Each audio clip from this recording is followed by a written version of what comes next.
You know something? Children are our future.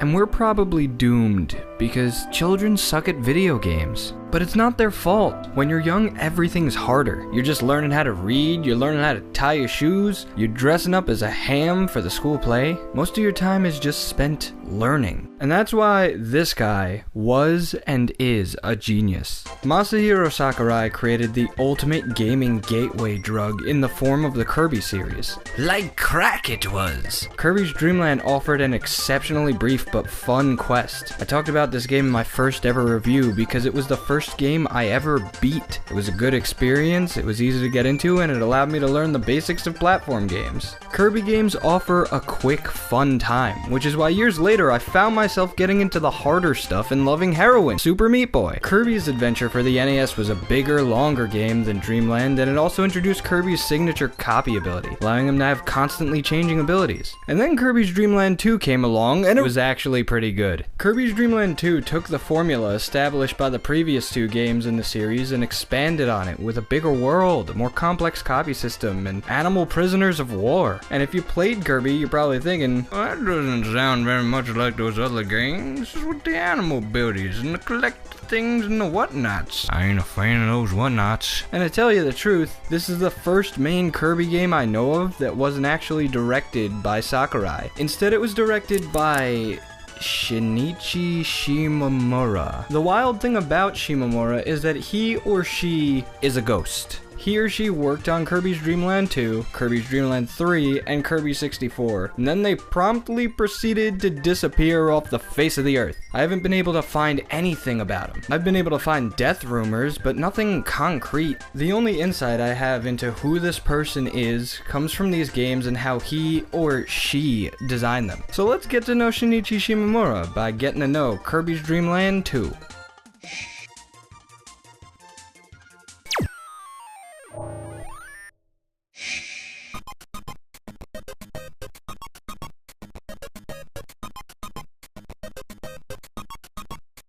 Now you'll probably notice that music in this game is a bit more complex and rhythmic than most Kirby games, and I actually really like that. There's a select few really catchy songs, especially when it comes to the theme songs for the three animal helpers. As for the graphics, I'll say this much. Almost everything visual in Kirby 2 is a marked improvement over the original. And I say almost, of course, because while there's a lot of clever little details and environmental quirks, look at that cute little snow. There's also a lot of space-filling stuff on screen that's just there to make it so it doesn't look blank. It's a trade-off. You see this checkerboard pattern here? How it just covers the walls, like literally for the entirety of this room? This is something that became kind of commonplace in Kirby games from here on out, and I don't like it. Call it a nitpick, but this sort of thing just is not really art design to me. You know, your teacher asked you to write a 10-page essay once, and you made the font big and double-spaced it and added a bunch of nonsense words to fill it out? This is the same thing in graphical form. It's visual filler, and visually, it's just not as memorable.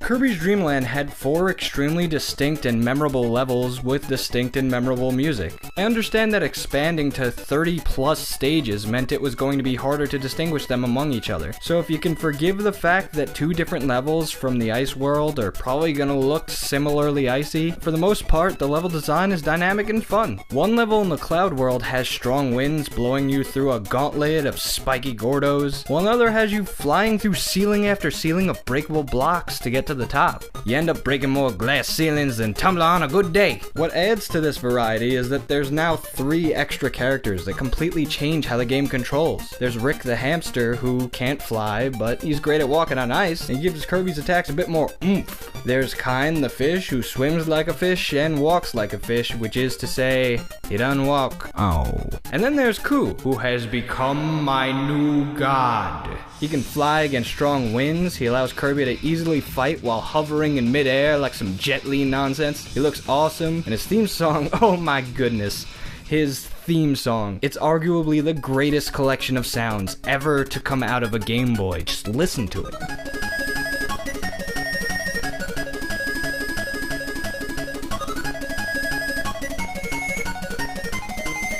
Makes me want to slap box a bus full of wolves. The best thing about the animal helpers is that they each change how Kirby uses his copy abilities. For example, when Rick uses fire, it's like a flamethrower. When Koo uses it, Kirby gets his human torch on and bursts into flame. This adds variety and a welcome touch of the unexpected to a game feature that, let's face it, is a bit formulaic by itself. There's more than a fair share of levels clearly designed for the helpers to plow through, but it's not like you can just waltz on in on a giant hamster and act like you own the place. Sometimes you gotta make a tough decision. A decision you didn't want to make. Kirby, no. Kirby. Kirby won! Welcome to the streets, kid. Sometimes being with a certain helper can make it impossible to pass some barriers, and copy abilities that are awesome with one helper might be completely useless with another. They can hold you back from your goals, just like real friends. Sometimes you might need the animal helpers to get at various shiny things in the game. You collect all the shiny majiggers and you get the true ending, that it turns out Kirby was a ghost or something. He's the Voldemort. I'm not gonna say too much more about it because I don't want to spoil it, but it's a cool little thing to have and it adds an extra layer of depth to the game. And gosh golly gee, that's just nice, ain't it? It's nice.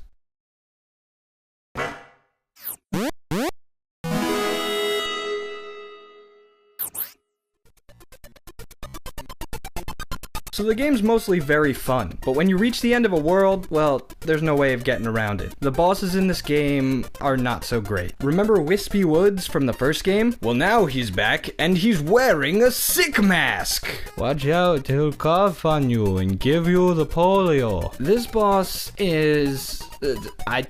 I don't even... It's just guinea pigs running laps. That's it. They don't do much to attack and they just sort of run into you like, oh, Jesus. Who picks guinea pigs to be the guardian of a realm anyway? What kind of misguided evil force is appointing these thugs? At least the boss fight with Kracko is pretty cool though. It's like a remix of the original boss fight in Kirby 1, but he's got some slick new moves to catch you off guard with. Look at that. Clouds don't belong in the ground. If more of the boss fights were like this, it would have really elevated the game. The Kirby series isn't known for having challenging boss fights, but they're almost always interesting. Fight a magic painter, fight a spaceship that's also a robot, fight an RPG. How many games have you played where you fight other games? This just doesn't compare. In fact, the mid-bosses actually blow the main ones out of the water.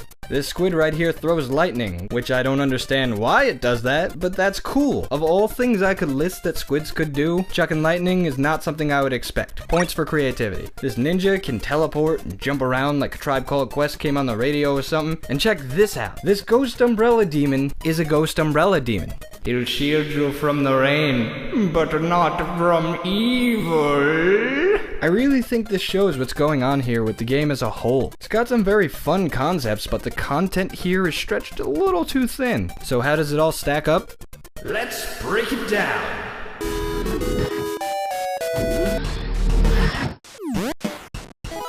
Here's the good stuff about Kirby's Dream Land 2.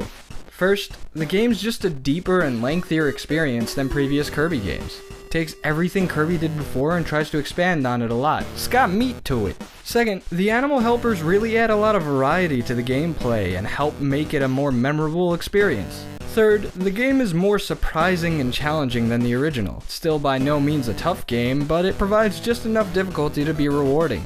But every game has its downsides, so here's what's bad about Kirby's Dream Land 2. First of all, the main boss battles are lame and uninspired. Fighting the game's boss guinea pig is about as fun as fighting a real one. Second, some of the game's levels look and play like filler. They're not bad, they're just lacking in things that'll hook you visually or mechanically. And third, some of the music is actually pretty forgettable. There's a few very catchy tunes, but there's a reason why Nintendo rarely goes back to this game for any Smash Bros. Remixes. Know what I'm saying?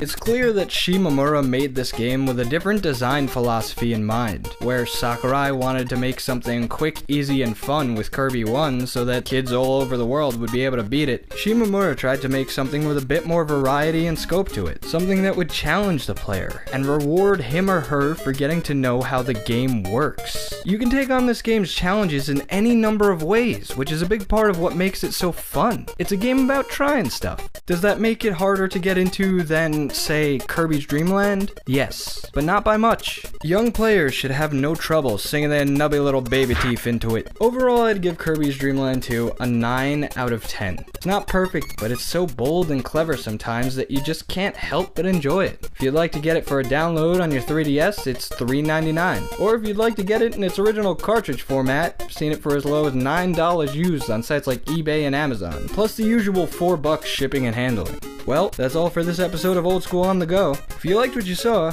be sure to rate this video and subscribe so you can see more silly Game Boy related antics. If you have something to say about Kirby, or you've got any cool ideas for games you'd like to see me cover, tell me what's up in the comments. Until next time, I'm Mike, and this is Old School on the Go. Keep gaming!